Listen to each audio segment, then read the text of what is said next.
Does this hoodie make me look fat? Probably. Anyway, I've been using the OnePlus 13 since December of last year, and while I've reviewed newer phones and heck, even exciting phones, the OnePlus 13 always kind of brings me in. So what held up, what hasn't, and would I still recommend it right now? OnePlus has kind of lost its flagship killer identity in the past few years, and many fans, even me, have kind of hoped that the OnePlus 13 would kind of bring it back with its top-tier performance, cameras, fast charging, and undercutting the Galaxy and iPhone pricing. Well, actually, come here. It did all that, and then some.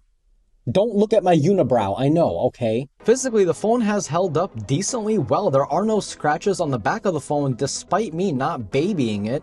And even the display has held up pretty darn good. There's only one super small faint scratch that even my camera has a hard time picking up. However, weirdly, OnePlus's very own wood case does leave faint scratches around the edges, which is ironic because, well, isn't that like the exact opposite of what a case should do? I must also mention that OnePlus moving towards a flat display was the best decision they could have made. The previous OnePlus phone was it was a little bit too curvy, like after a Thanksgiving dinner.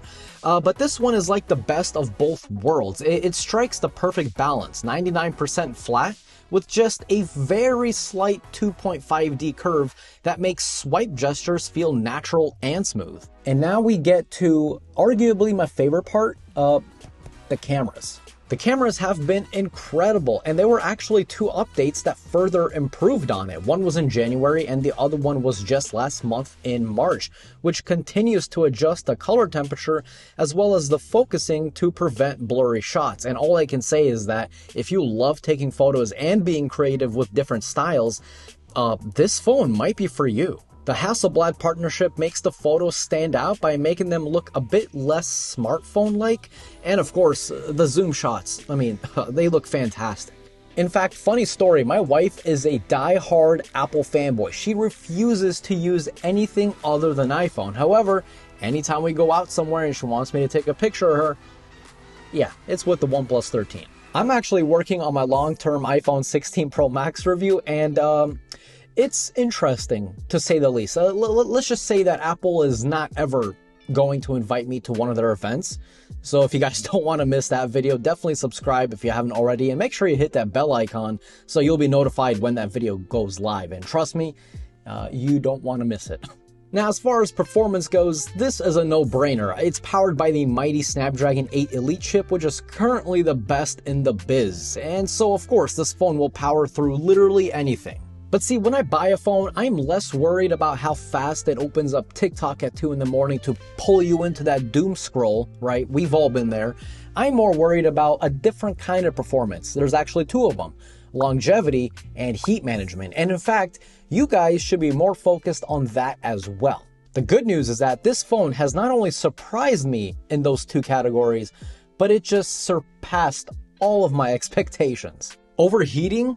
Gone. Needing to charge your phone in the middle of the day? Non-existent. This phone has a few things that just continue to blow my mind even today, one of which is the improved vapor chamber that's inside the phone, and that of course helps keep your phone cool the longer you use it over time, which is beneficial not only for comfort, but also for your batteries, because you see, batteries are kind of like me. They don't like to get hot. The hotter your battery gets, the faster it'll start to degrade. Again, kind of like me. And the battery inside this phone, it's the ultimate powerhouse. If you pair it up with the super efficient Oxygen OS 15, it will easily last you nearly 2 days of use. That's just incredible. You can literally say goodbye to charging midday. That's super annoying, and you basically never have to worry about that. In fact, I can almost promise you, you will never need to charge this phone midday if you charged it overnight. You will not kill this phone in 1 day. Not happening. And that's because the battery inside this phone is a silicon carbon battery. Silicon carbon batteries are way more energy dense, and so that allows manufacturers to put more juice into a similar or smaller physical battery. So for example, the OnePlus 13 it's basically around the same size and shape as the Galaxy S25 Ultra. However, this has 6,000 mAh battery and this has a 5,000 milliamp hour battery. And again, I think this is even lighter. In fact, I'll put it on screen right now. What phone weighs what?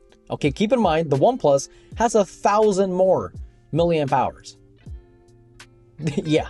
I've literally gone out, taking photos, taking videos, doom scrolling TikTok, playing a few games, and I still do not need to charge until midday next day or even into the afternoon of the next day. I mean, that is seriously impressive. But okay, let's say you're a madman and somehow manage to drain the battery before the day is over. Well, here's where the 80-watt charging comes to save the day, from 0 to 100 in around 30 minutes. I mean, come on, that's insane. Apple, Samsung, Google, how are you still charging like it's 2016? And by the way, for anyone wondering if fast charging is hurting the battery, it's not, especially with silicon carbon batteries. But even before silicon carbon batteries, OnePlus used a 2-cell design to fast charge their phones. So in other words, if you have 6,000 milliamp hours, that's split between two 3,000 milliamp hour batteries. So when you're fast charging them at 80 watts, for example, each of those two batteries are getting 40 watts or 40 watts peak of charging. So that way you're not pumping that 80 watts into one battery cell, which may hurt the battery years and years and years and years down the road. It's not going to be something that happens overnight. And even with silicon carbon, OnePlus took it a step further and still continues to do the 2-cell design. So fast charging this phone even every single day, it is not going to hurt it at all.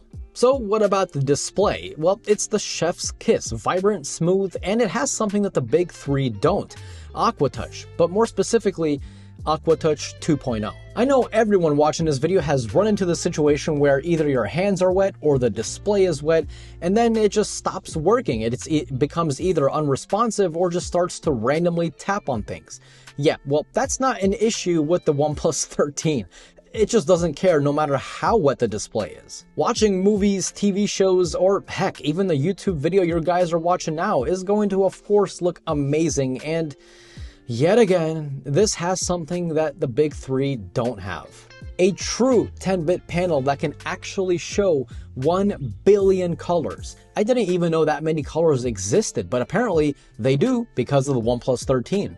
Well, not because of it, I mean, those were still around before the OnePlus 13, but you know what I'm talking about. See, unlike the S25 Ultra, or heck, even the Pixel 9 Pro XL, and even, yes, the iPhone 16 Pro Max, those all use an 8-bit panel, which kind of helps, well, it doesn't help, but it upscales the colors to mimic a 10-bit panel, whereas, well, it just happens natively on the OnePlus 13. No fake 10-bit, no frame rate control wizardry, it's just a genuine 10-bit panel, and yes, you can tell the difference. So even long term, the OnePlus 13 I feel like is one of the most underrated flagships that you can buy. In fact, if you have one, let me know how your experience has been down below in the comments, and if you're thinking of picking one up, yeah, I highly recommend it. And also, do not forget to subscribe for that juicy and spicy iPhone video.